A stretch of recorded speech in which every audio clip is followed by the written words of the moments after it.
Hey everybody, it's Bruce here with Traveling with Bruce. Welcome to my channel today. Today's date is August the 9th, 2019, and I have some updates for you on a number of stories that have been making the rounds all this week. And the first story is all about Venice. Have you heard the news? Cruise ships are being banned from Venice, or at least you'd be made to think so if you believed every headline you have read all week long. Every newspaper across Europe and North America blaring the news that big old cruise ships like these are going to be banned from Venice. They're the scourge of the city. They're causing all the problems. Ever since 1500, when the city started to sink in the muck, cruise ships have been... Wait a minute, cruise ships haven't been going since 1500? Okay, so here's the story.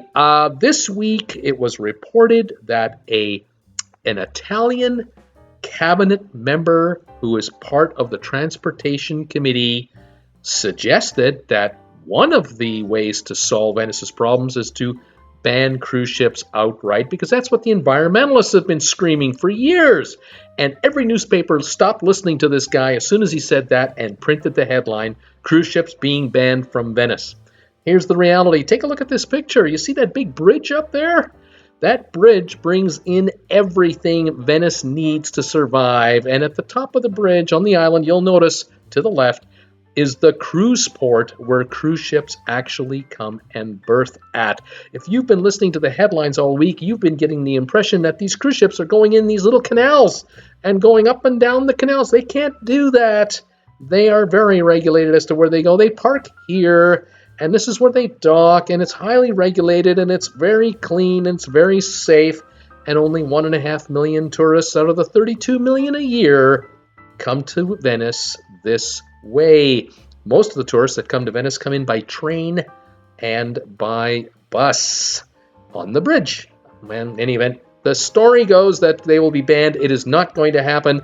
There'll be adjustments made, yes, but they cannot divert the ships to any other ports in the area because no other ports exist anywhere near Venice that can handle these cruise ships and handle this number of tourists. What Venice could do to alleviate their issues would be to have ship-to-shore power made available in Venice for these cruise ships, and then that way they won't have to keep the engines running when they're in port, but that's for another day. The other thing they're going to do is regulate when ships can come into port, so they won't have as many peak times.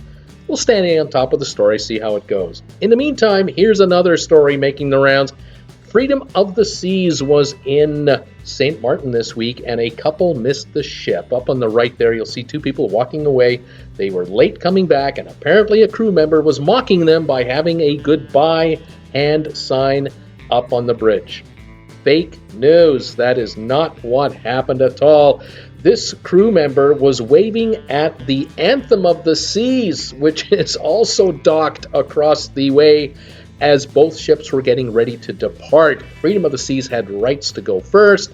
Anthem of the Seas had the rights to go second. The passengers were waving as well at the other ship. You can see here how it's quite common for two ships, like the Anthem on the Seas on the left and another one on the right.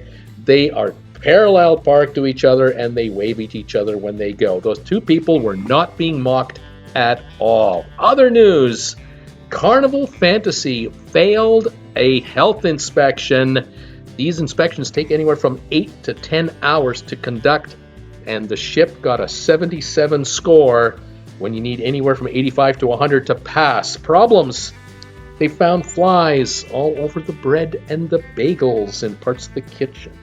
They found dirty forks and knives and spoons mixed into clean forks, knives, and spoons, and they caught staff members using towels to clean the items and put them back in. A major no-no. Dirty dishes were in racks that were marked for only clean and sterile dishes. They were really blowing it. Apparently, the lack of training of a lot of the staff in the kitchens was a big issue with the inspectors. They also found water leakage onto food containers in some of the storage areas, and they found film on the water in some of the swimming pools and hot tubs. When they also noticed children were running around in diapers in adult-only areas, and one has to wonder what was going on there. other news, Princess Cruise Line, the Regal Princess, they're going to try and set a record next Valentine's Day for a Valentine's cruise by having a whole bunch of couples get remarried to renew their vows, and Captain Stubing from the Love Boat is going to officiate the entire deal. Last year, Carnival had 2,000 people renew their vows on a cruise ship.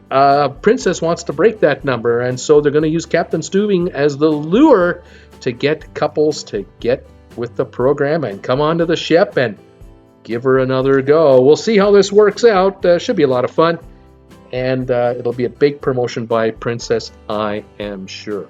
Hope you found these stories of interest today. Some of it is fake news, some of it is exaggerated out there. I try to stay on top of it as best I can for you. We'll see how things go next week. Join me Monday night live, 8 o'clock Eastern Time. We talk cruise ships every Monday. Look forward to having you. And please subscribe to my channel today. Hit the bell notification icon. And we'll keep you posted, everybody. Take care. This is Bruce with Traveling with Bruce. Bye for now.